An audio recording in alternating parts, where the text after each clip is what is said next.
Welcome to the Therapy and Prayer Podcast. Here you'll find the intersection between faith and mental health. I'm your host, Camille. I'm a licensed therapist and clinical social worker, but more importantly, I'm a Christian who really loves the Lord. And I'm just trying to navigate this life without falling victim to it, just like everyone else. Here we take a faith-based approach to all things mental health and wellness, because the Bible tells us to guard our heart and mind, and sometimes we need a little bit of help with that. Hey everyone, welcome back to the Therapy and Prayer Podcast. My name is Camille. I'm your host, and I'm so happy that you're here once again. If you haven't already, make sure that you are subscribed here on YouTube or wherever you're listening to this podcast, wherever you get your podcasts, so you can be a part of the family. We're growing a little community here, and I'm loving it, and so that you never miss a new episode. They drop every Wednesday, but I'm not very good. I'm not very good at advertising that and marketing that, so just go ahead and subscribe. So then I don't have to worry about that, and you don't have to worry about it. And we just stay tapped in with each other. Okay. All right. So today we are going to be getting into something that has affected so many people and still does. I've gotten a couple of requests to talk about this, and so I'm kind of excited to get into it. We are going to be talking about imposter syndrome today.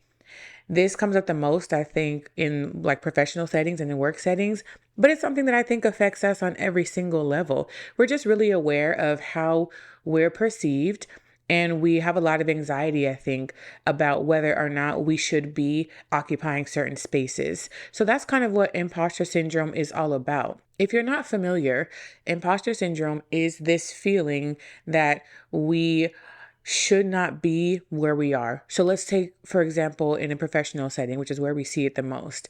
If you got a job or if you got a role and you are not feeling very confident in it, then maybe you feel like, you know what, everyone else here knows what they're doing and I don't. And you kind of feel like a fraud.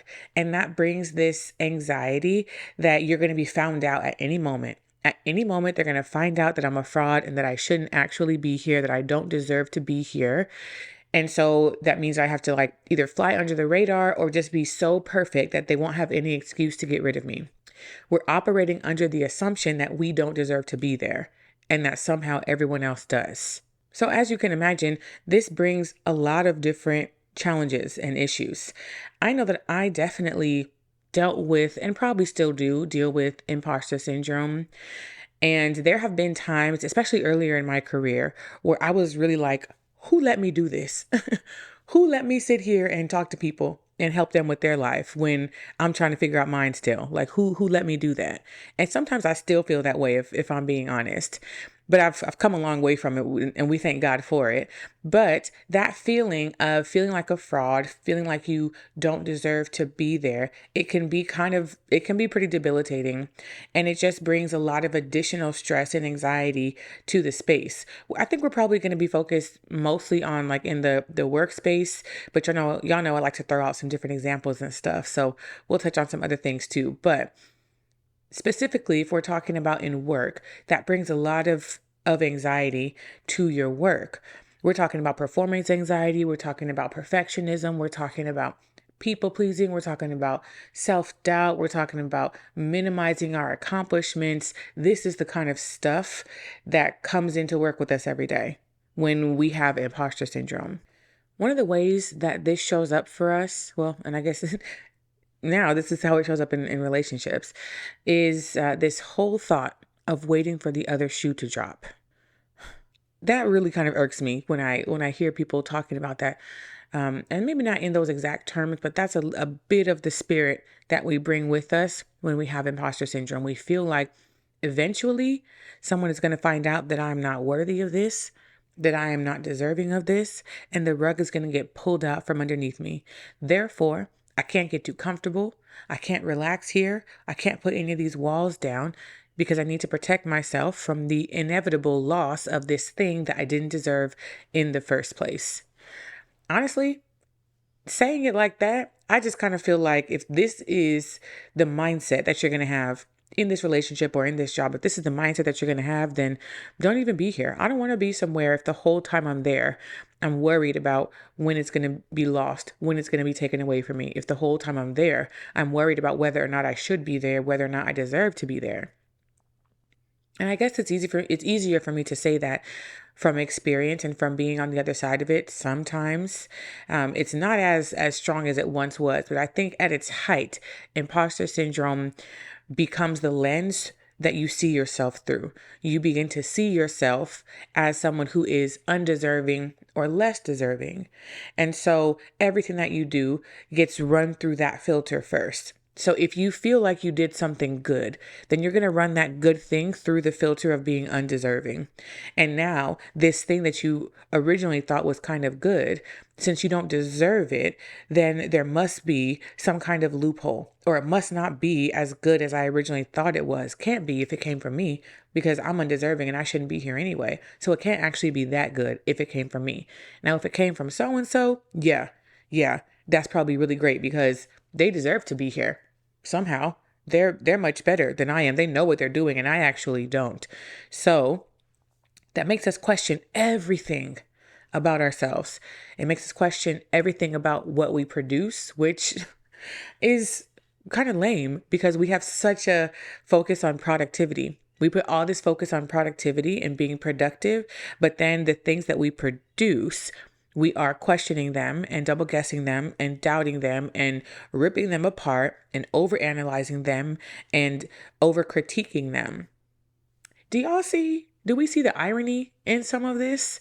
All of this pressure to be so productive, but the things that we produce, we don't even allow ourselves to enjoy them or to feel proud of them. The moment that we produce something, we immediately start going into this mindset of just looking at what's wrong with it, only looking at what's wrong with it.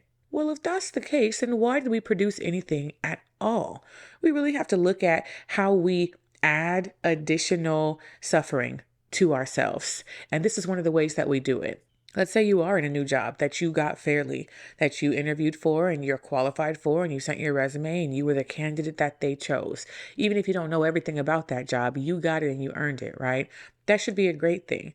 Starting a new job is always going to be a bit stressful. It's always going to be challenging because you're learning new things and you're the new kid on the block and you're trying to catch up with everyone else. And there's going to be a natural sense, I think, of insecurity, at least in the beginning, at least until you get your footing and get comfortable there. So you're already having to deal with that in a new job. Now you add on the imposter syndrome and the self-doubt and the self-critique and the perfectionism. You add all of that on there. What is it that we're looking forward to? I mean, I hope at least the bills are getting paid. I hope at least you're living comfortably. If this is how we have to go to work every day, if this is what we are inviting to it. But do we see how we can take an already kind of challenging situation and make it more challenging for ourselves? Instead of just rising to the occasion for the initial challenge that's being presented, we add additional levels to it unnecessarily. And so imposter syndrome really is one of the biggest culprits of self-sabotage. And y'all know how we feel about self-sabotage around here, okay? It's a waste of energy. It's disrespectful to yourself. Imposter syndrome falls into that category easily, completely falls into that category. Because honestly, nobody is thinking about you as much as you're thinking about you. So as you're walking around in this new job worried about, oh no, they're going to find out that I don't actually know what I'm doing and that I'm not as proficient in this skill as I should be. And oh no, they're going to find out, oh no, oh no, oh no. We walking around thinking about that. Everybody else is walking around trying to do their job. Okay. So we're suffering in silence because it's all internal. Nobody else is worried about it. We're making things harder for ourselves. And the list just goes on and on and on. This is such a snowball effect with imposter syndrome, which is a mindset. I hope that we can see how powerful our mindset can be. Imposter syndrome it's a mindset that develops into a core belief. A core belief is something that you believe about yourself at your core. It's something that you really believe to be true about yourself. It goes into the story that you tell about yourself. It kind of sets the foundation for the story that you tell about yourself. So if your core belief is that I'm not good enough, if one of your core beliefs is that I am not deserving, then there's nothing that anybody else can say to tell you otherwise. But that is also going to create this filter that we run everything else through because it needs to line up with our core belief. And when things don't line up with our core beliefs, we tend to reject them. So let's say you're doing great at this new job. Let's say you got employee of the month or something. But hold on, that doesn't line up with your core belief about not being good enough. So what are you going to do? You're going to downplay it. Somebody says congratulations, and you're going to say, it's only because I'm new. No, it's only because I helped on this one project, but it really wasn't even my idea, and it probably should have gone to so and so instead. That's what we're going to do, because those statements align more so with our core belief about not being good enough. At this point, I'm not sure if we're talking about imposter syndrome more, or if we need to talk more about our core beliefs and what we truly believe about ourselves. I don't know if we've all done that reflective work and that deep dive work to identify what are your core beliefs. What is the story that you're telling yourself over and over and over again about yourself? What's the story that you're telling other people over and over and over again about yourself, directly or indirectly? Because we may not say to other people, I'm unworthy, I'm not good enough, but we might, in our speech, always be degrading ourselves. We might never be able to take a compliment, or we might never be able to feel proud about anything that we do. We might never be able to say a positive word about ourselves. And that's how we're going to tell other people how we feel about ourselves. So, what is it that you really believe about yourself at your core, at the root of who you believe yourself to be? What is the messaging there? What is the story that you're buying into about who you are and what you deserve? That's going to show up everywhere. And if a part of that story is this narrative that you're not good enough, then you're absolutely more than likely going to fall victim to imposter syndrome if you haven't already. And I think most of us really have.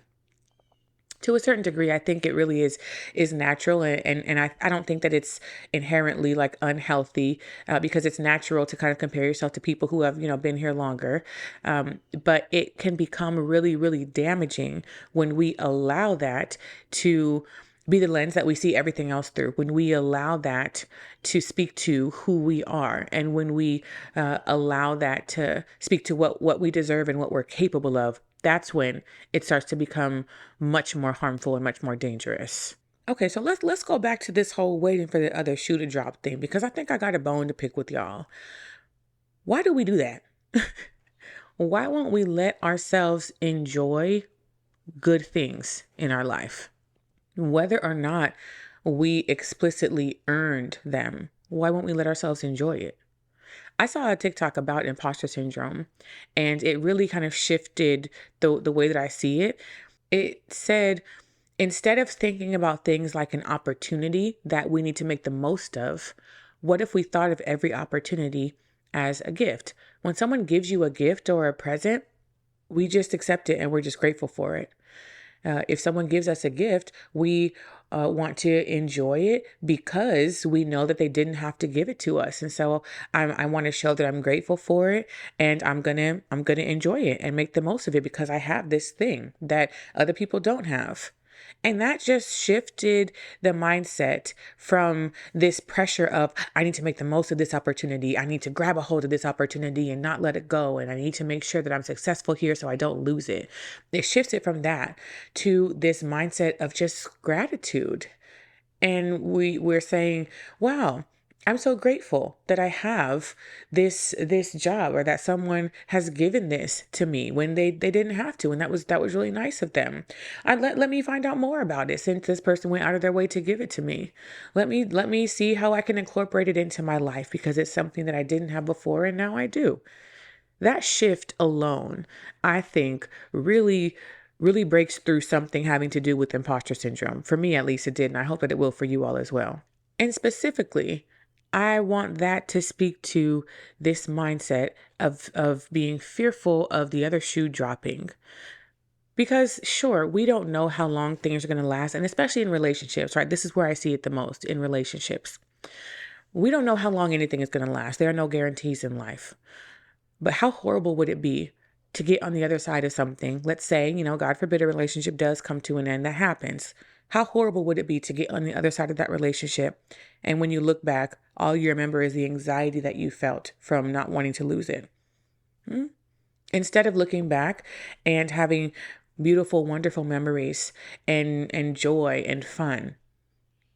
How horrible would that be if you spend the whole time that you have this thing worrying about not having it?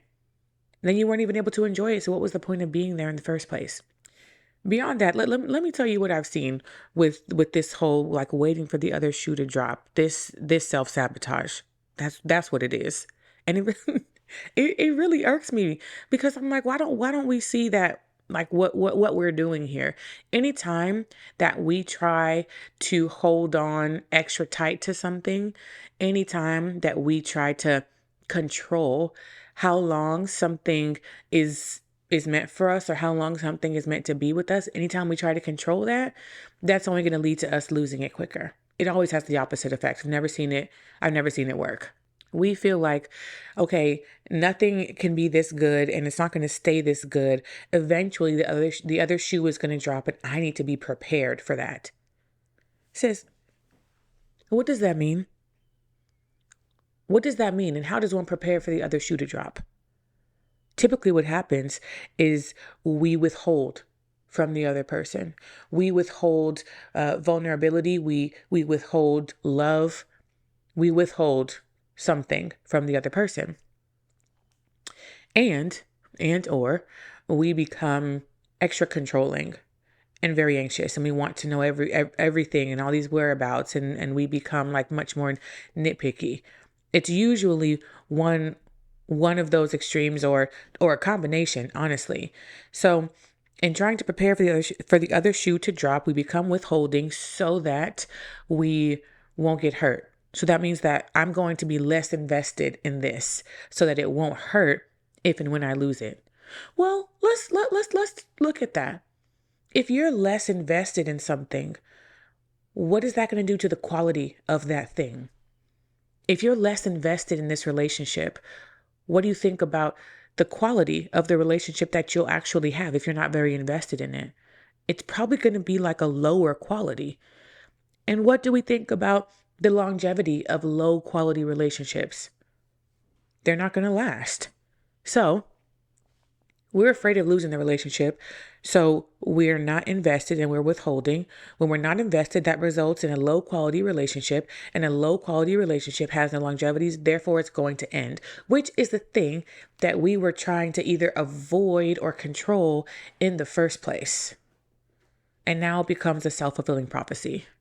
Now, I know that this mindset really is rooted in a fear, and it's in the fear of being hurt from the loss of something, the loss of a relationship, the loss of a job, the loss of something that matters to you.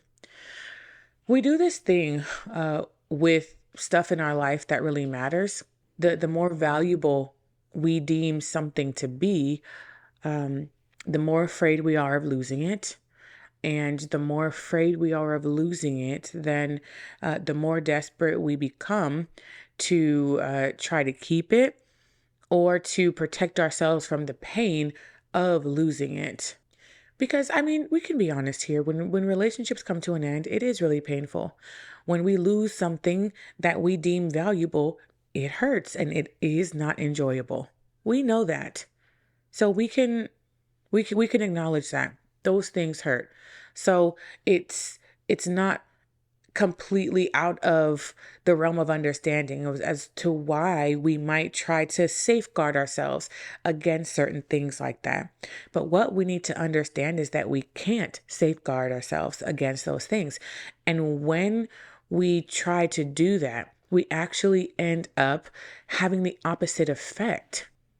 I think if we feel like we have to work extra hard to try to keep something, then maybe there's a part of us internally that doubts our ability to keep it.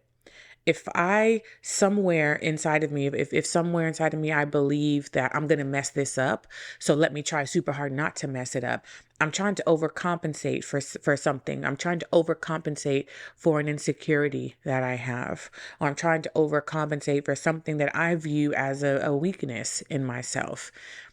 And so instead of trying really hard to overcompensate for that thing, maybe we need to actually get more familiar with that thing. What is it that makes me doubt my ability to maintain something good in my life? Why do I feel that way about myself? Is it because there have been things I've lost in the past? Is that it? Is it because I've never had a successful relationship and so I don't know if I'm capable and I'm the common denominator and so it must be my fault? Is it because I recently got fired from a job and now I'm really doubtful about my skills and if I should be here? So we need to get more familiar with those core beliefs that we mentioned earlier, because those core beliefs are what's driving these like desperate efforts to hold on to these things that are valuable to us. When what we really should be doing instead is taking care of these things that are valuable to us and enjoying these things that are valuable to us and really giving them the attention and care that they deserve, instead of allowing our anxiety to take over. See, go watch Inside Out 2 again. Instead of allowing our anxiety to take over and run everything with a spirit of fear. That never works for us. It really doesn't. And I know that, well, maybe we haven't thought about imposter syndrome that deep, but it really is. When you sit and think about it, especially in this way, it is that deep. At work, in our relationships, if we feel like someone is like more healed than us, or a lot of times we feel like we're too broken for someone. And so, I want to protect you from myself. And so this self-sabotage, I'm pushing you away because I'm too broken and I don't deserve to be with someone like you. But think about this. If someone is deciding to be in a relationship with you and we turn around and say, no, I'm not good enough to be with you, or I'm too broken to be with you, then what is it that we are saying about the other person? Are we saying that they don't actually know what's good for them, or that they're not capable of picking a good partner because if they were, then they wouldn't have chosen us? Like, what else are we implying when we say things like that? Because it's not just saying, well, I'm too broken. If somebody has decided that they want to be in your life, they get to make that choice. And who are we to take it away from them? Okay. The best thing that we can do, the most that we can offer people, is honesty and compassion, meaning be as open and as transparent as you can be with them so they can make an educated choice, an informed decision. How about that? Don't tell them that they made the wrong decision, because that's implying that they don't know how to make good decisions for themselves.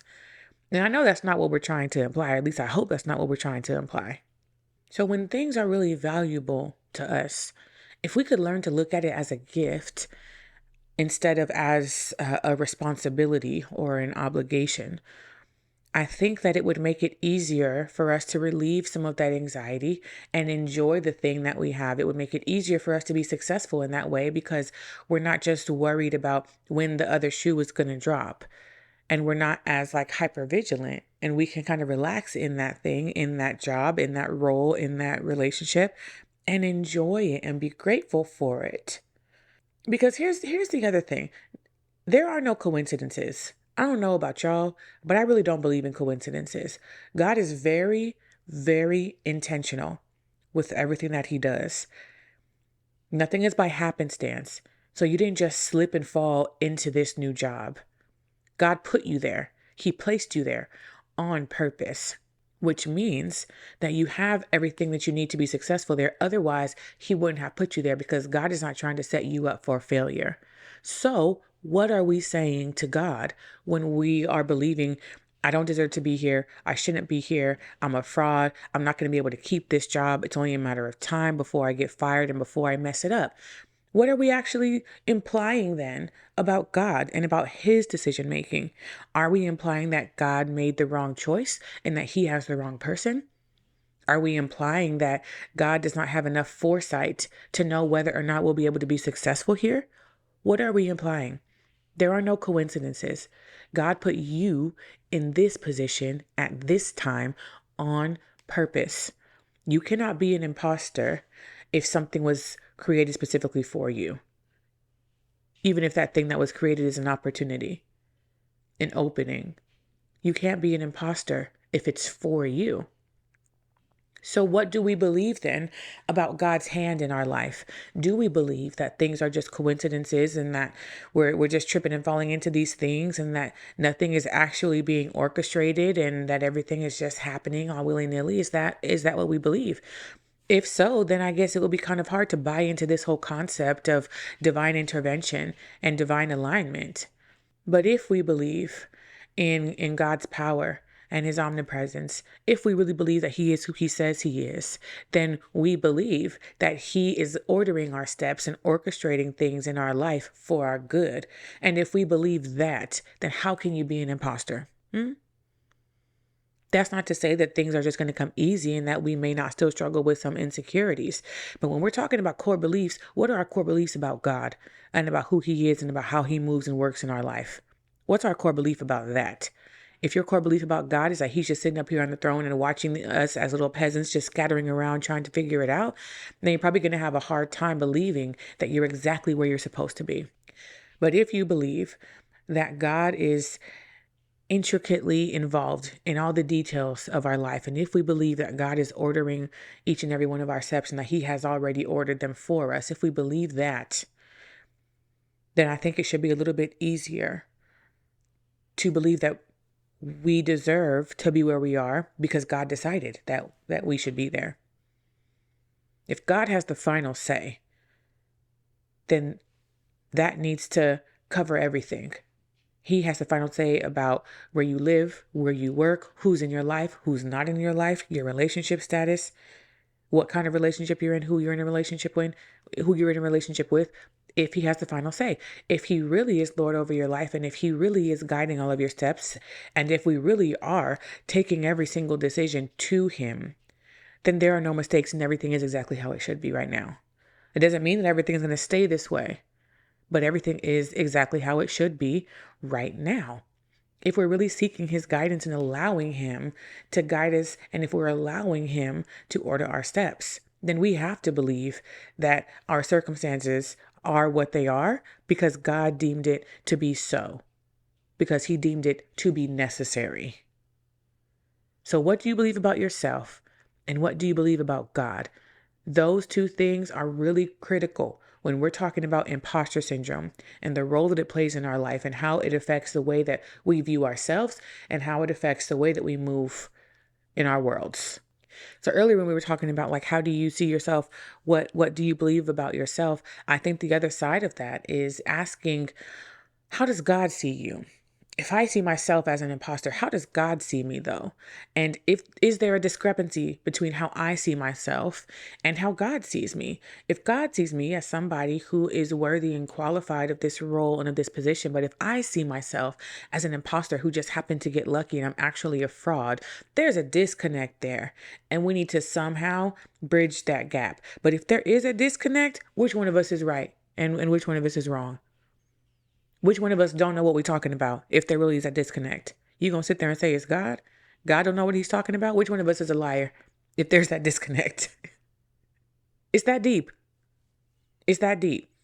And thinking about it that way, putting it in that perspective, I think it shows us how we are working against him sometimes, I think.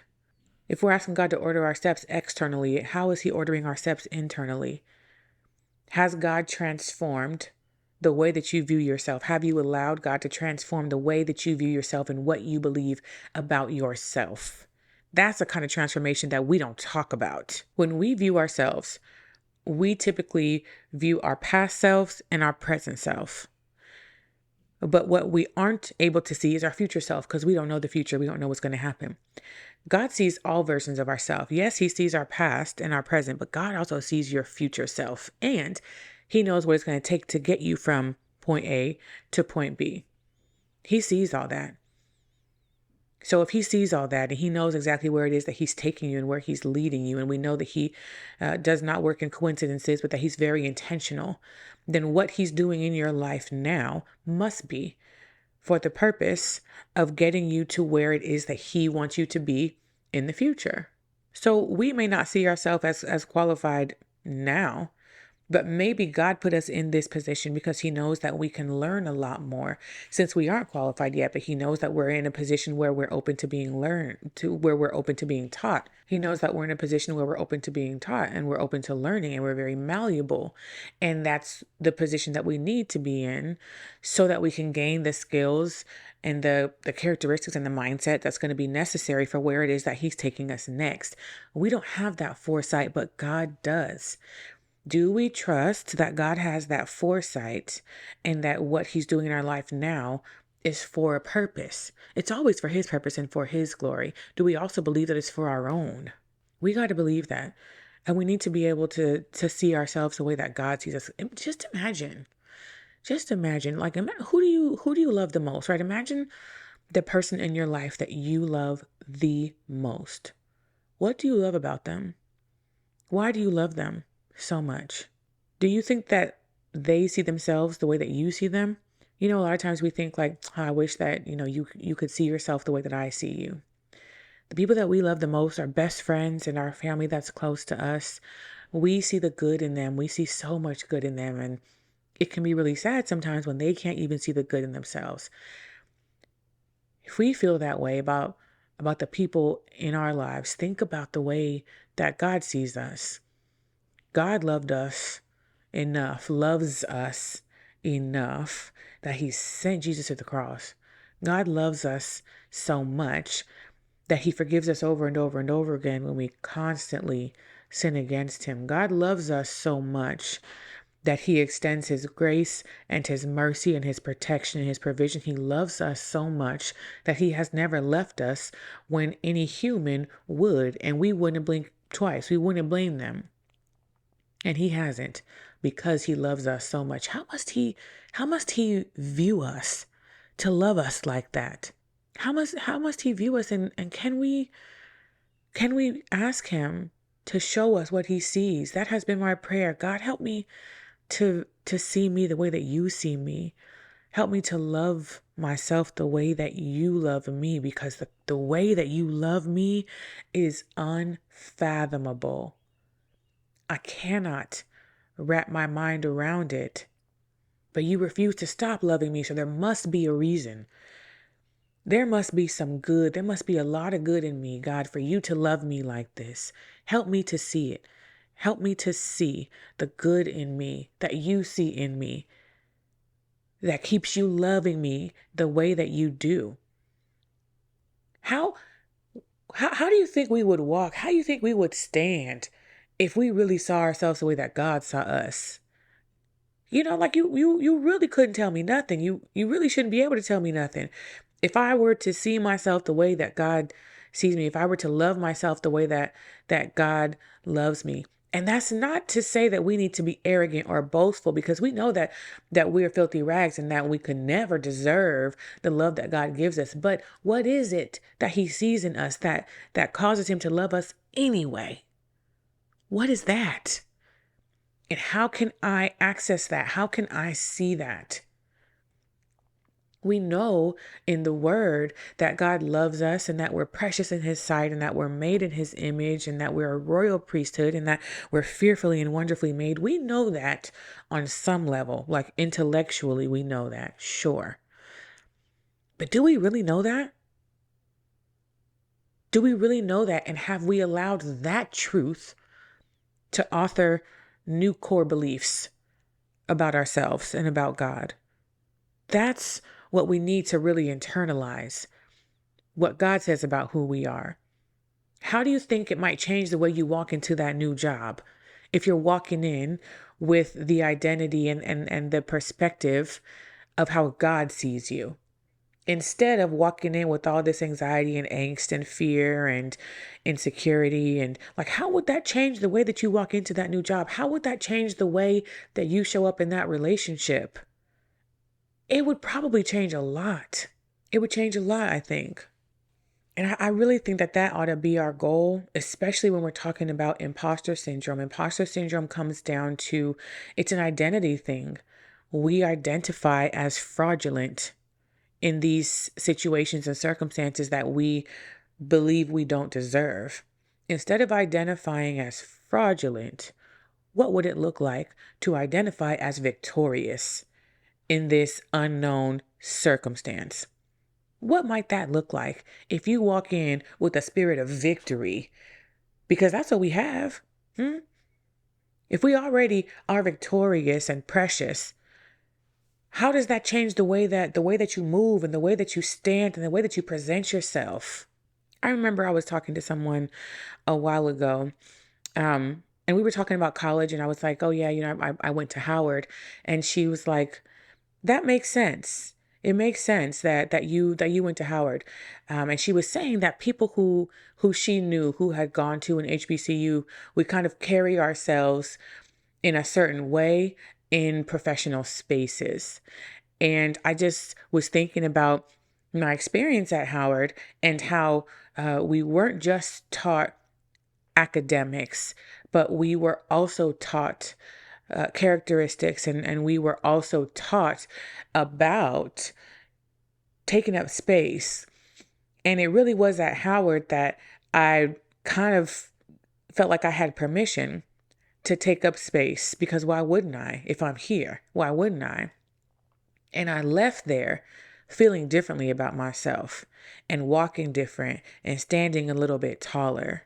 And it really wasn't until she said that I kind of reflected, and I was like, well, I guess so. Yeah, I am much more confident after having gone to college and after having gone to Howard, not just in myself personally, but even in a professional space, because I know what I know, but also because I believe in my abilities and that I wouldn't have gotten here if I wasn't supposed to be here.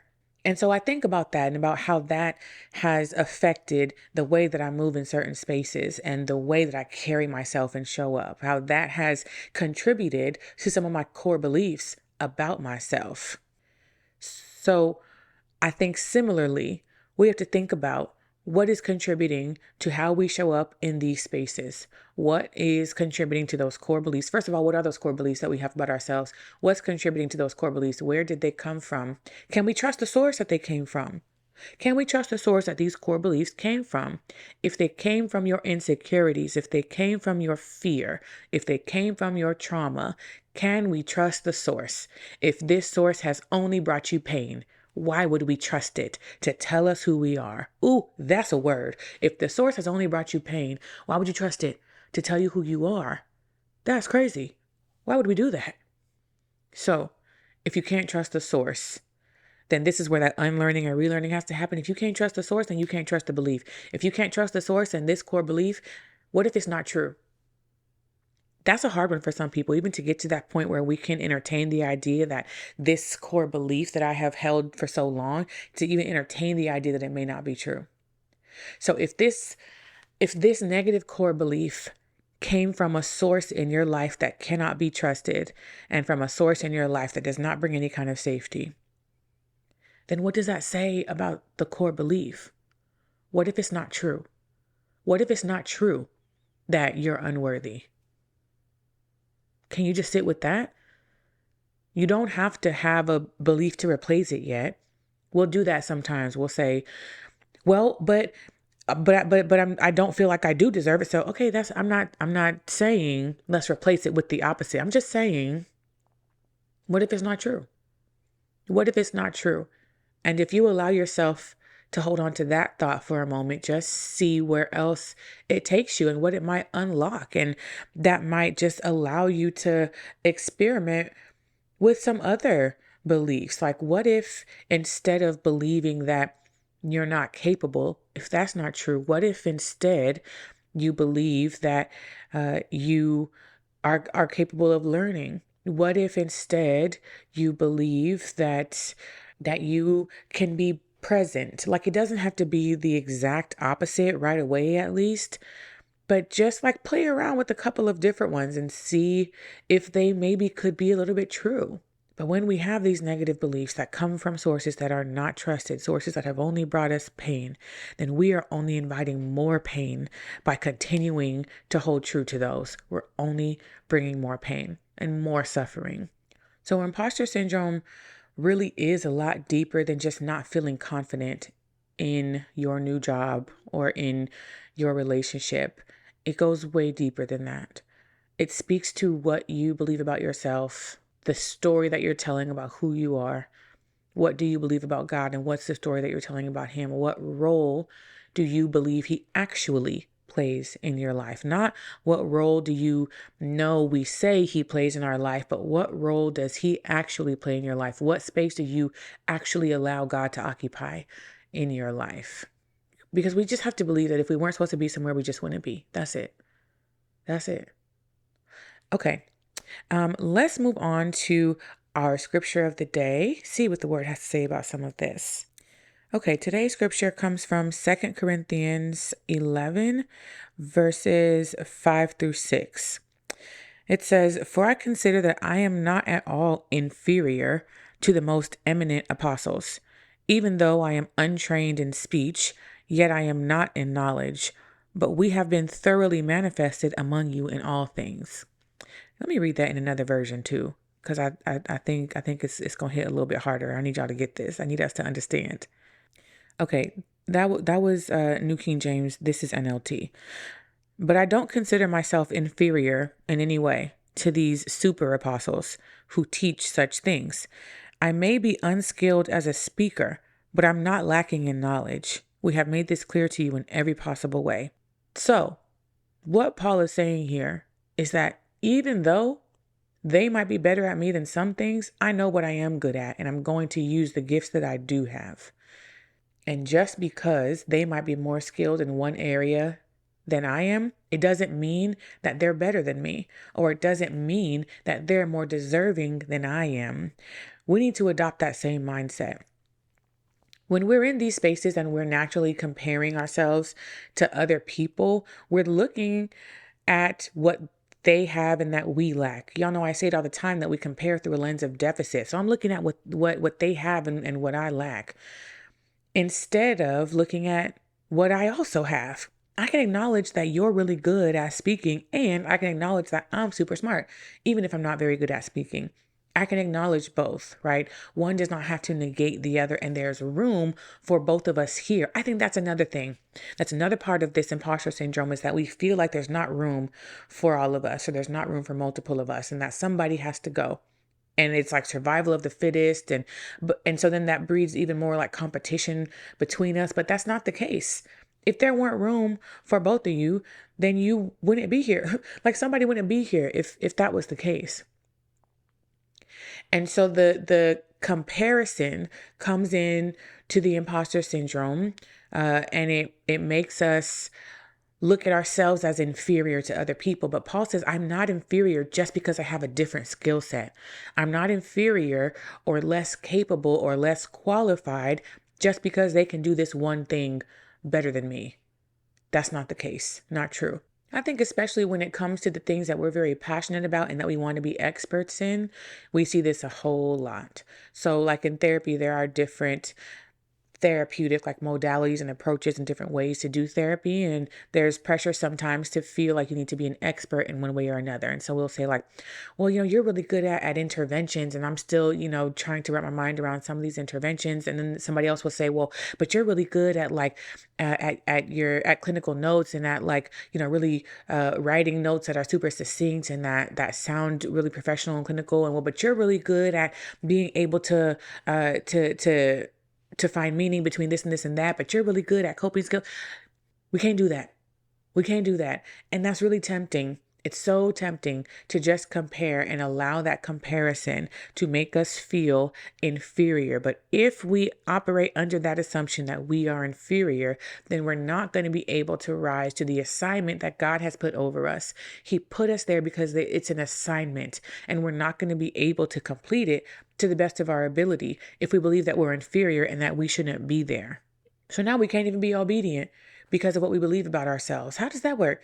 Like, do we see how this really just reaches everywhere, and it has a spiritual meaning as well, because it makes it harder for us to be obedient. So instead of looking for opportunities to glorify God, and instead of looking for opportunities to use my gift to its fullest potential in this space, I'm looking for ways to hide. I'm looking for ways to be under the radar. I'm looking for ways to compete with the other person. I'm looking for ways to earn my keep.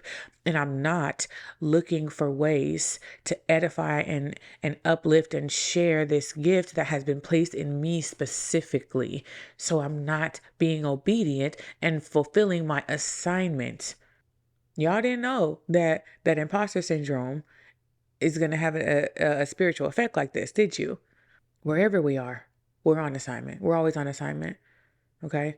And maybe that's another way that we need to look at all these spaces that we're in as being on assignment. How can I show God in this space?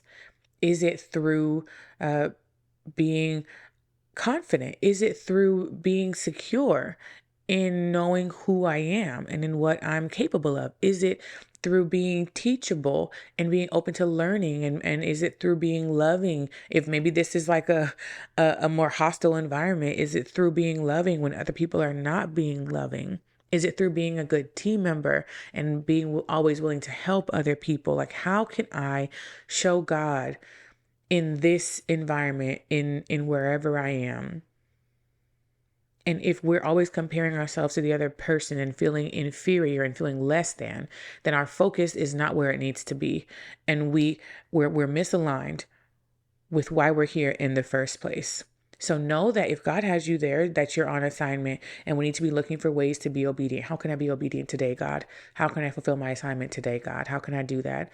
We need to ask Him to remove whatever insecurities and to transform us internally. We need to ask God to help us to author new core beliefs. Ask God to tell us who we are instead of allowing people around us to tell us who we are. Okay? Okay. So, wrapping up, that's going to bring us to our question of the day. Just as a reminder, if you have a question that you want answered on the show, you can send me an email at therapyandprayer@gmail.com. You can leave a comment on social media at therapyandprayer or here on YouTube if you're watching this. Today's question says, how do we balance biblical humility and self-confidence? I think I spoke to this a little bit earlier today, but honestly, my initial answer is if you're concerned and if you're thinking about how to balance the two, then you probably don't have to worry about balancing the two. If you are wanting to make sure that you're remaining humble, if you're thinking about staying humble, then you're probably doing an okay job at being humble. It's when we stop thinking about it. It's when we feel like we don't have to worry about humility and that we got it in the bag, that we're actually not being humble at all.